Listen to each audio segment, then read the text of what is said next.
Yaya lost her husband and recounts everything took a downward turn. She tries to define what poverty means to her. Poverty is when you depend on people for everything. Poverty is when you want to eat banku and fish, pussy, drink malt, and any other drink, but you don't have the means. She gropes for her stick, getting ready to prepare breakfast.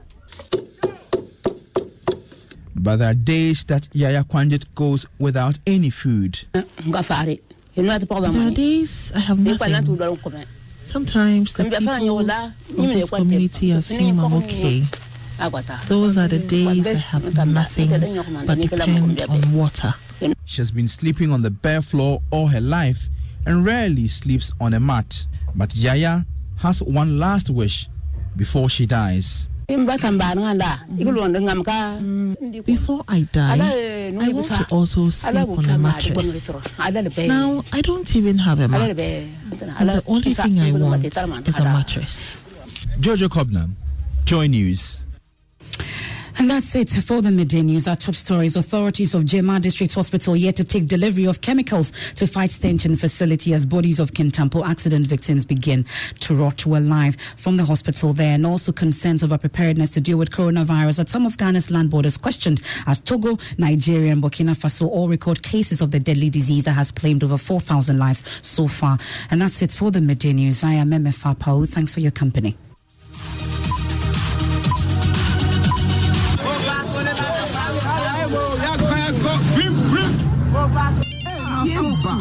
What kind of phone is this? Hey, Joe, into the coloring toy, I'll be running you.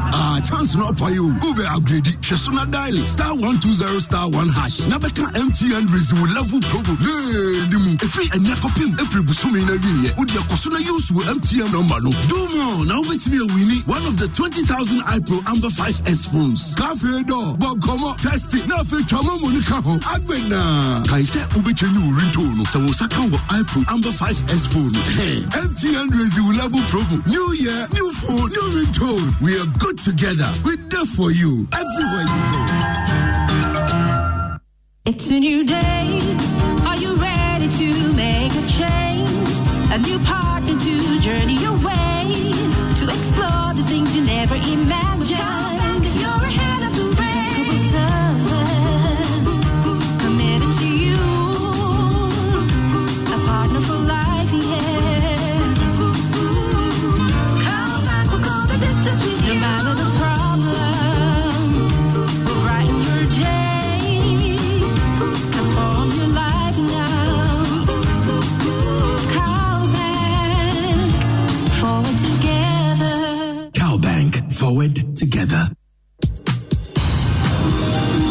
Multimedia Group Limited, in partnership with SES, KNET, and WillowAfric.com's e-learning project Willow TV, presents Joy Learning, a channel dedicated to providing educational content for all levels. The channel launches with a special focus on senior high school educational content because we believe in nourishing the minds of the future generation. Joy Learning is providing equal access to education, no matter whom you are and where you are in Ghana. Joy Learning collaborates with SES, KNET, and Willow TV to deliver a new learning experience. Study with Ghana's top teachers and lecturers on the Joy Learning channel, so individuals, senior high schools, community centers, and libraries get your multi-TV digibox now.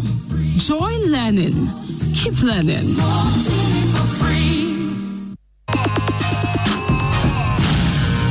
They came, they proved their mettle. Now it's time to rock the world. 5 of the Prime Studio talent will qualify to the next stage of Prime Studio competition.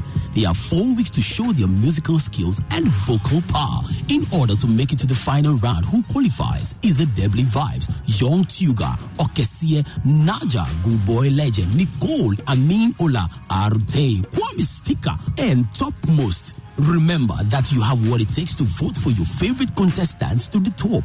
Vote for your favorite contestant by texting PS followed by the name of your favorite contestant to the short code 1903 to increase your chances of making it to the final round.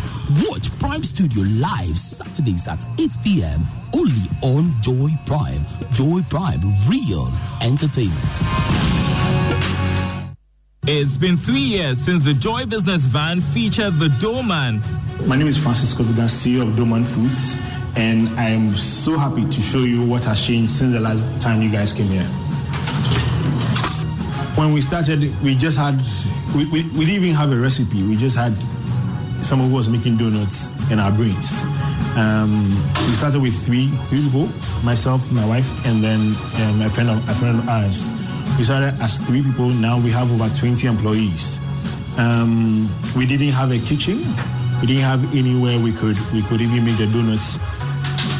Since the last time, we've added on more flavors.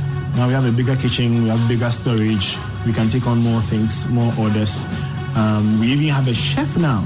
Retracing the success story of Doorman Foods this Wednesday on the Joy Business Van, on TV, radio, online, and on ground. It is powered by Joy Business and supported by EcoBank, the Pan-African Bank.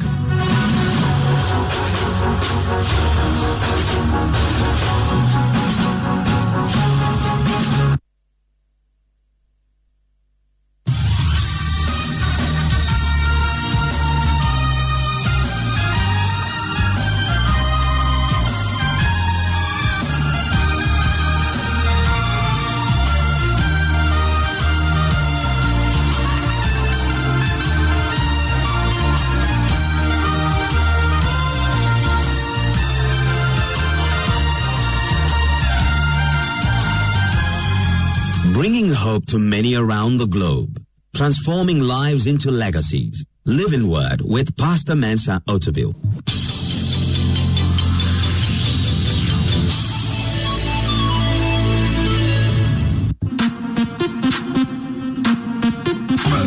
It's time for the nation's biggest annual health and fitness event. Saturday, 28th March will be a blast as we hit the road with Life Walk 2020.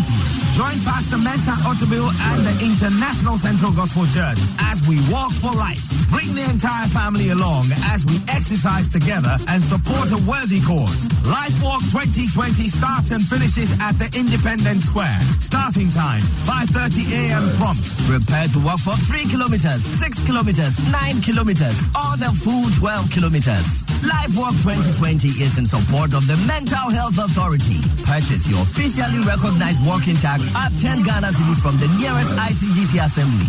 Buy as many as you can, even if you are not walking for any reason.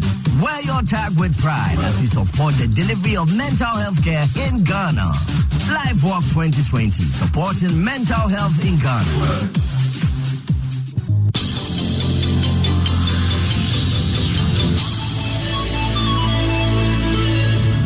And now, today's word.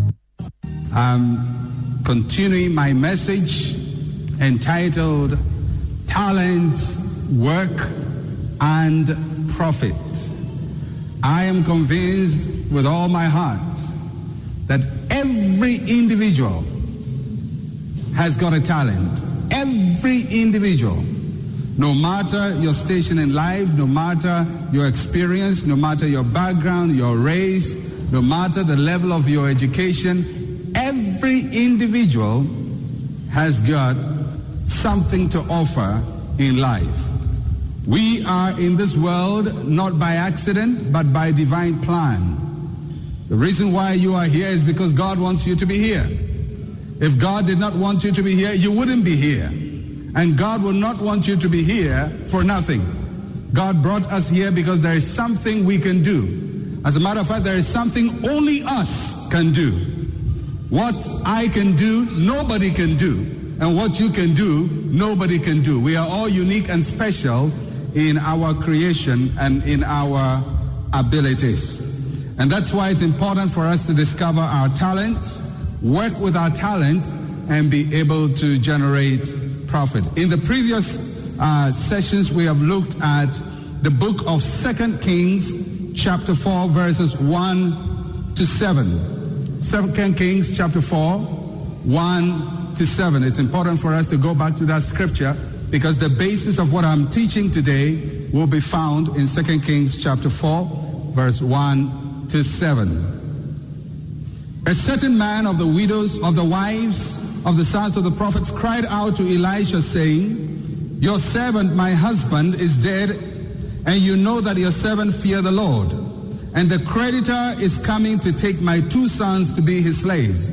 So Elisha said to her, what shall I do for you? Tell me, what do you have in your house?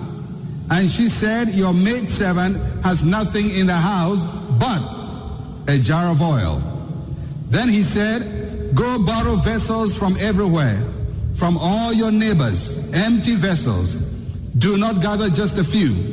And when you have come in, you shall shut the door behind you and your sons, then pour it into all those vessels and set aside the full ones.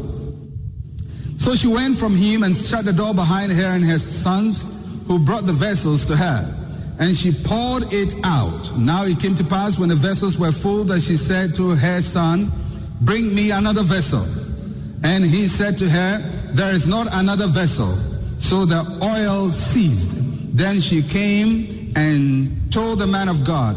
And he said, go sell the oil, pay your debt, and you and your sons live on the rest. There's a very interesting story. It's a story about the prophet Elisha and this woman whom the Bible calls the wife of a prophet. The prophet had died, so this woman is a widow. And she had serious problems. And as I said earlier, the fact that your husband dies, the fact that you have your own personal problems, does not mean that people will forgive you of your problems. If your husband died, you still have to pay school fees. You still have to pay a light bill. You still have to meet today's current problems.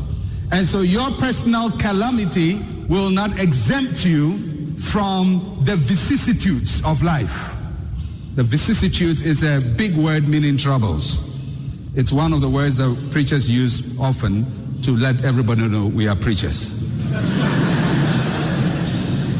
Everybody will face some vicissitude in life, and your personal calamity will not exempt you from the problems of life. And Elisha ministered to this woman and created an opportunity for the problems of the woman to be solved. The passage we read presents 8 points or 8 steps that Elisha took the woman through in order to solve her problem. And I believe those 8 steps are applicable to you today, because you also have some problems.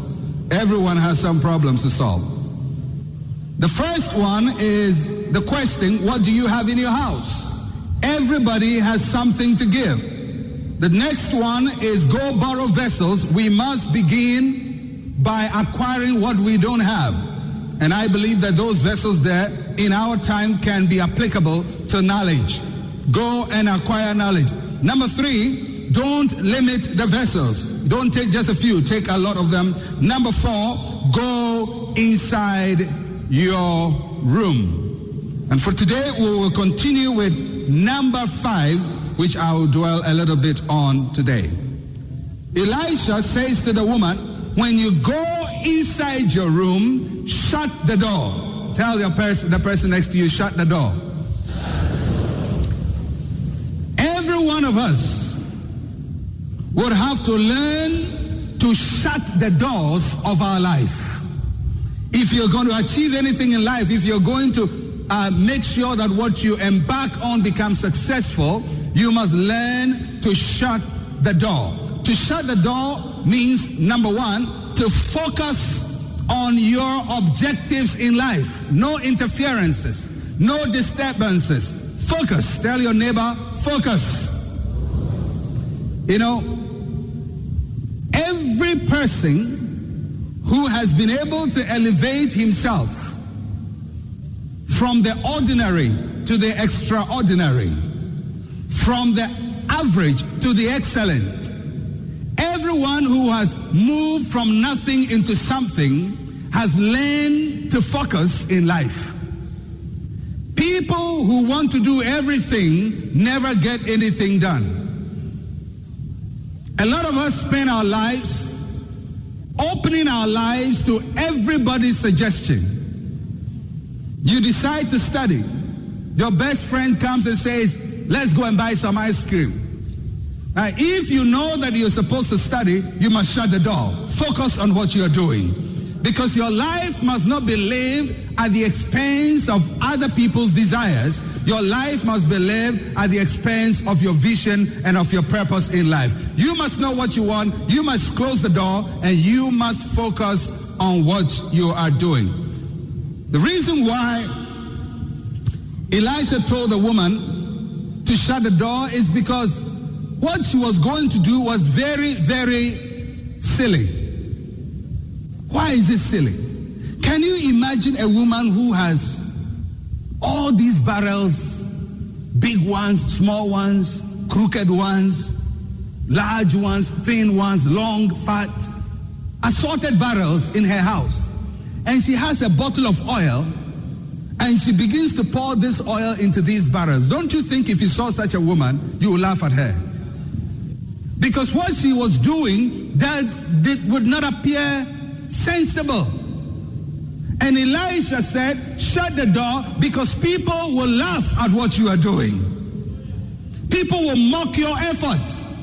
People will make light of your effort to solve your problem. So you must shut the door. When you shut the door, you make sure that you don't allow negative critics to discourage you. Everything that you embark on to do, which will set you above other people, looks funny in the eyes of average people. Because if everybody is at this level, level 1, and their behavior is based on level 1 behavior, and you want to go to level 2, you are going to act a little bit different from them. And what you do will not be acceptable to them.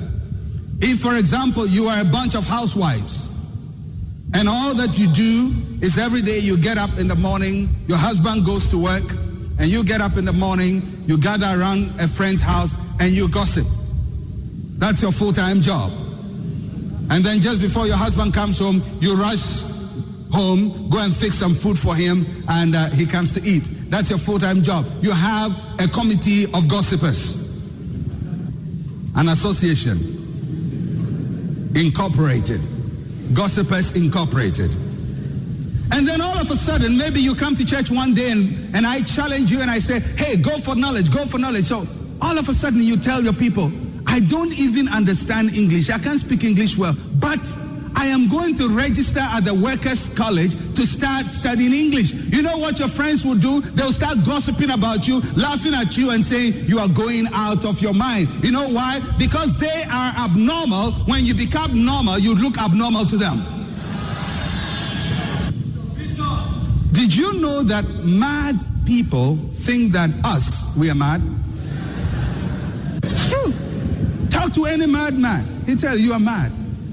Because in his state, you are abnormal. In his state of normalcy, you are abnormal. When people deviate from what has been accepted as the normal within any society, they are considered to be abnormal.